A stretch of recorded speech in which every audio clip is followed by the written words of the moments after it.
नमस्कार, आपका बहुत बहुत स्वागत है। जैसा कि आपको पता है कि यूपीएससी का इंटरव्यू चल रहा है और एक भैया जो इंटरव्यू देकर के आए, चलिए इनसे बात करते हैं और इनका इंटरव्यू कैसा रहा। भैया आपका बहुत बहुत स्वागत है। बहुत बहुत धन्यवाद। भैया आपका नाम और अटेम्प्ट और कौन सा मीडियम था? जी, मेरा भानु प्रताप नाम है और ये मेरा द्वितीय प्रयास है और मैं हिंदी माध्यम से। इंटरव्यू कितने देर तक चला आपका? इंटरव्यू लगभग 20 मिनट तक चला है मेरा। और सबसे पहला क्वेश्चन क्या था? सबसे पहले तो उन्होंने यही प्रश्न पूछा कि पीछे लिखा हुआ था राष्ट्र निर्माण, तो उन्होंने पूछा कि इसके मायने क्या है, राष्ट्र निर्माण कैसे होता है। तो पहला प्रश्न उन्होंने यही पूछा। कोई डिफिकल्ट क्वेश्चन जिसका आपने जवाब नहीं दे पाया? लगभग जवाब सारे ही दिए थे कि बस एक आध जगह थोड़ा हुआ था कि मतलब जवाब सारे ही लगभग दिए हैं, क्योंकि कोई भी क्वेश्चन वैसा फैक्चुअल था ही नहीं, सारे ऐसे थे ओपिनियन बेस्ड, तो वहाँ ओपिनियन देना था लगभग सारे। मतलब करंट अफेयर से कोई क्वेश्चन? करंट अफेयर से तो कोई क्वेश्चन नहीं पूछा गया, बस ये पूछा गया कि चाइना की जो पॉलिसी है, चाइना किस तरह से इतना आगे बढ़ गया और इंडिया अभी तक आगे नहीं बढ़ पाया, तो वर्तमान में चाइना को लेकर ठीक ठाक चीजें क्वेश्चन पूछे गए, तो उस पर थोड़ा बात चली थी। प्रीलिम्स के लिए क्या स्ट्रेटजी रहना चाहिए? प्रीलिम्स के लिए यही है कि गोपाल दास नीरज की एक कविता है कि जितना कम सामान रहेगा उतना सफर आसान रहेगा, जितनी भारी गठरी होगी उतना तू हैरान रहेगा। तो अपने सामान को कम करिए और काम का करिए, बहुत ज्यादा पढ़ने की जरूरत नहीं है।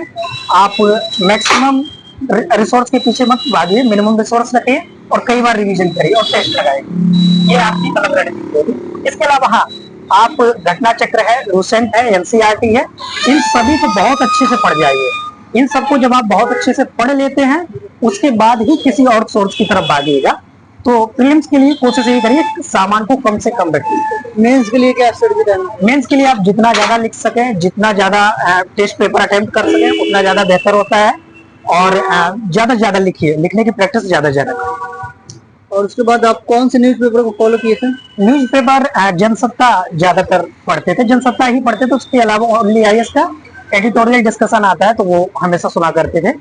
तो उससे द हिंदू और इंडियन एक्सप्रेस, इस तरह के जो न्यूज़पेपर है उनका पूरा क्रक्स पर डे मिल जाता है देखने को, तो वो फॉलो कर क्या करते थे। सर आपका मीडियम हिंदी था जी, और हिंदी मीडियम वाले बच्चे को बहुत डर लगता है, और क्या मीडियम बैरियर बनता है? नहीं, यूपीएससी में कहा जा सकता है, पर यूपीपीसीएस में हिंदी माध्यम वालों को फायदा ही होता है, क्योंकि एक पेपर सीधा सीधा हिंदी का है, तो हिंदी माध्यम यहाँ बैरियर नहीं है, यहाँ उत्प्रेरक का काम करता है। और मतलब एनसीईआरटी को आप मतलब किस क्लास के एनसीईआरटी तक तो आपको? देखिए, एनसीईआरटी ज्ञान बढ़ाने के लिए मत पढ़िए, सिर्फ समझ बढ़ाने के लिए पढ़िए। अगर आपकी समझ पहले से बेहतर है तो एनसीईआरटी पढ़ने की आवश्यकता भी नहीं है।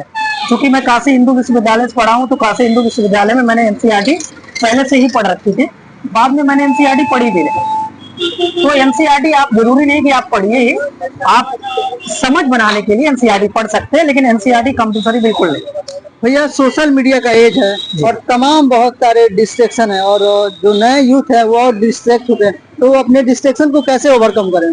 पहली बात तो ये है कि कोशिश ये करिए कि अगर आप जितने भी घंटा पढ़ते हैं उसका 50% जो हिस्सा है उस समय फोन आपके पास नहीं होना चाहिए। इसके अलावा एक काम आप ये कर सकते हैं कि सोशल मीडिया का ये जमाना है, वो कहीं ना कहीं बाधा के तौर पर है, वो तो है, उसके अलावा उत्प्रेरक के लिए भी है। जैसे आप सोशल मीडिया के माध्यम से ही जान सकते हैं कि कौन कौन से सोर्स बेहतर हैं। अभी ये मेरा इंटरव्यू अगर आप देख रहे हैं तो सोशल मीडिया के माध्यम से ही देख रहे हैं, तो आप कहीं ना कहीं इसको पॉजिटिव वे में लीजिए, नेगेटिव वे में मत लीजिए। चैटजीपीटी और एआई का क्या काम? एआई का मैंने अपने मेंस में बहुत ज्यादा यूज किया। मुझे लगता है अगर एआई ना होता तो शायद मैं यहाँ ना होता।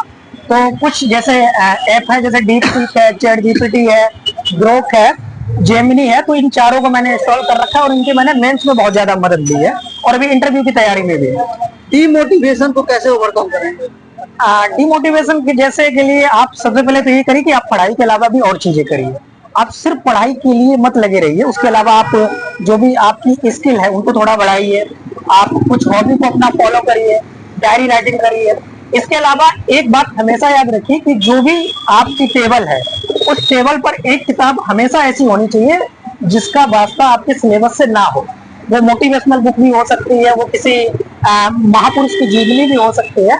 तो ऐसी एक पुस्तक आप हमेशा पढ़िए, तो ये आपको मोटिवेट करता रहेगा और आपका सतत तैयारी होती रहेगी हमेशा, तो कभी भी डिमोटिवेशन आएगा नहीं। सर आपके हॉबी से क्वेश्चन पूछा गया? हॉबी से ना तो क्वेश्चन पूछा गया ना हॉबी पूछी गई मेरी। तो कोई भी क्वेश्चन हॉबी से नहीं था, ना हॉबी पूछी, किसी तरह का कोई ऐसा प्रश्न नहीं पूछा गया। जो अभी ग्रेजुएशन कर रहे हैं बच्चे या जो ग्रेजुएशन पास है उनके लिए क्या आप स्ट्रेटजी बताएंगे? सबसे पहले तो ये करें कि ग्रेजुएशन अपना सही से कर लें। ग्रेजुएशन अगर आपका सही से है, उसके बाद बहुत ज्यादा तैयारी आपको करनी थी। मेरी जो तैयारी है उसका शायद 75% जो हिस्सा है वो ग्रेजुएशन से ही कंप्लीट हो गया था। तो ग्रेजुएशन को पहले तो शिद्दत से करिए, उसके बाद जब ग्रेजुएशन आपकी कंप्लीट हो जाए उसके बाद आप 1 साल का अच्छे से टाइम लीजिए, उसके बाद आप तैयारी 1 साल के अंदर वो तैयारी करेंगे तो आपकी एक मैच्योरिटी के साथ तैयारी होगी। काशी हिंदू विश्वविद्यालय क्या माहौल है? हाँ, काशी हिंदू विश्वविद्यालय जो है वो मुझे लगता है कि व्यक्तित्व निर्माण की प्रयोगशाला है। अगर आप काशी हिंदू विश्वविद्यालय में पहुंचते हैं तो प्रत्यक्ष और अप्रत्यक्ष तौर पे प्रोफेसर से प्रत्यक्ष तौर पे सीखते हैं, लेकिन जो आपके साथ वाले होते हैं उनसे अप्रत्यक्ष तौर पे आप बहुत ज्यादा सीखते हैं। उनके साथ बोलना, डिबेट करना, सारी चीजें सीखते हैं। और मेरा हमेशा से मानना है कि जो आप छोटी तैयारी की जब तैयारी करते हैं तो आप किताब खोल के करते हैं, लेकिन जब आप बड़ी तैयारी करते हैं खासतौर पर सिविल सेवा की, उसकी असली तैयारी किताब बंद करने के बाद होती है। जैसे आप डिबेट करते हैं, आप डिस्कशन करते हैं, आप चिंतन मनन करते हैं, आप लोगों से मुखातिब होते हैं। तो मुझे लगता है काशी हिंदू विश्वविद्यालय आपको ऐसा एक परिवेश देता है जहां पर आप इस तरह का डिबेट डिस्कशन वो सारी चीजें कर पाते हैं। अब तैयारी असली जो होती है वो इन्हीं चीजों से होकर गुजरती है। भैया तैयारी में आपके तैयारी में सबसे ज्यादा कंट्रीब्यूशन किनका रहा? मामा जी मेरे साथ खड़े, आप कैमरे में उनको दिखा सकते हैं। मामा जी, तो 2004 में मेरे पिताजी की डेथ हो गई थी, उसके बाद से मेरे मामा जी ने मुझे पाला है और मेरे मामा जी ने मुझे पढ़ाया है। तो मेरा पूरा जो कंट्रीब्यूशन है, जो आयरन स्टील है, वो यही है। इनकी वजह से ही मैं यहाँ तक पहुंचा हूँ। सर आप क्या कहना चाहेंगे सर के बारे में? हम क्या कहना चाहेंगे, इनकी मेहनत थी, हमारा प्रयास है। और चलिए बहुत बहुत धन्यवाद, और मैं उम्मीद करता हूँ सर का सिलेक्शन हो जाए और SDM बन के आए। Thank you so much.